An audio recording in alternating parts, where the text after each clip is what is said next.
Hi there, Dina here, health strategist for pillar number 4 to true recovery from binge eating and overeating.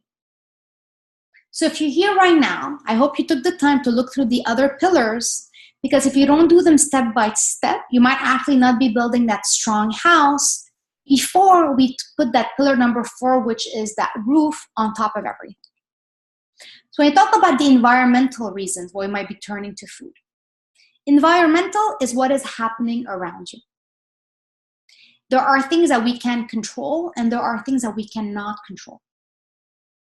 So when you look in terms of what we can and cannot control, did you know that most of the ways that we react to something, it's 1% related to what is actually happening to us, and 99% is how we perceive that situation. Because you might see different people go through the same exact situation, but everybody reacts differently. It can be related to what we looked at, the emotional reasons of what are the coping mechanisms each person built to heal from that certain situation. But also, if you feel very vulnerable and you have many things bombarding you left and right, you might need a breather to be able to reconnect to you, to your body and your mind and your true needs, and not get influenced left and right to tell you think like this or think like that. And when I look about environmental factors, everything that's on the outside that we're actually able to adjust and control. So the big one that we found now is actually social media. Facebook groups, newsletter, Instagram accounts, all those, before and after pictures, all these diet plan everybody is sharing, all these beautiful things that people are taking pictures of themselves, everything is great. There are so much pressure out there to be something that does not even exist.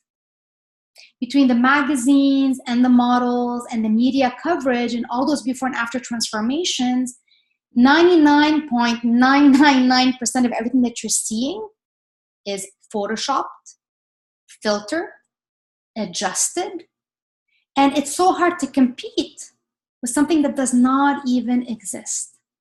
It's hard to be perfect because perfection does not even exist, that they have to Photoshop everything. And imagine that pressure that when you go through your Facebook or your Instagram and you're scrolling, all you're seeing is all these people posting all these great things in their day, in their life. And how does that make you feel? Because guess what? People do not share their hard times. People share their good times. And the reason why I'm putting quotation marks, because actually I lived it with one of my friends. Someone that I know that 5 to 6 years ago was very close in my life was going through a very rough time. But her Instagram account was everything amazing, perfect, photoshopped, so on. But she was actually suffering from depression on the backside. And I remember once she was like, let's take a picture, like really smile, like with the champagne, like look happy. Let's show people that I'm happy. I'm like, why force it? Because then her forcing herself to look happy is making all these other people feel less happy and feel like they have to compete for that. So a lot of things that you're seeing out there is completely fake, but it's hard to gauge what's good and what's not good.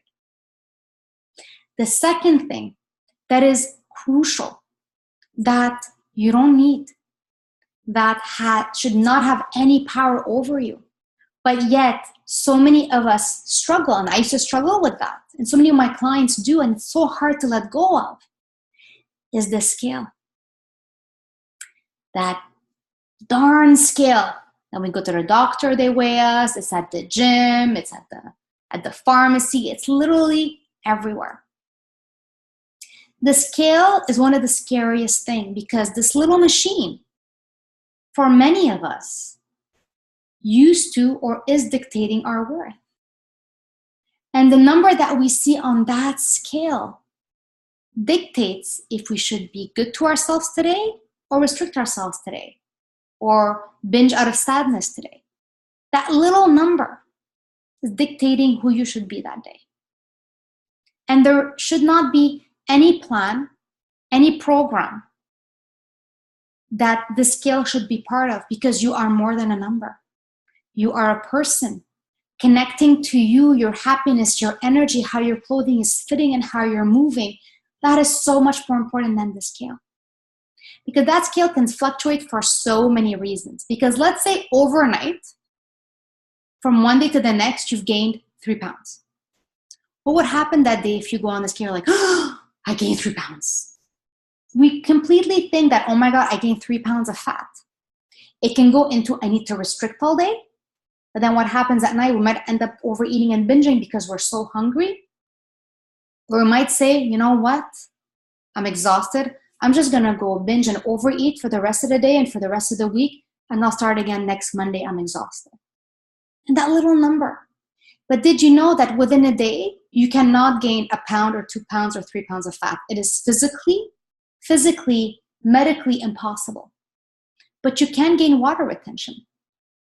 For example, I love sushi and I love soy sauce. And it is a guarantee from one day to the next that I gain 5 pounds. It's a guarantee, because it sounds like I'm feeling swollen. And I went on the scale and I was like, wow, 5 pounds. I'm like, I retained 5 pounds of water. But guess what? It's not by restricting myself that I'm going to lose that weight. It's actually just by letting the day take its course, drink a lot of water to flush it out, and my body will get back to where it is the day after. So that scale is actually as toxic as social media out there in terms of dictating your worth. And there's so many others. Let it be how we react to people's comments, forcing ourselves to eat a meal just because somebody is serving us.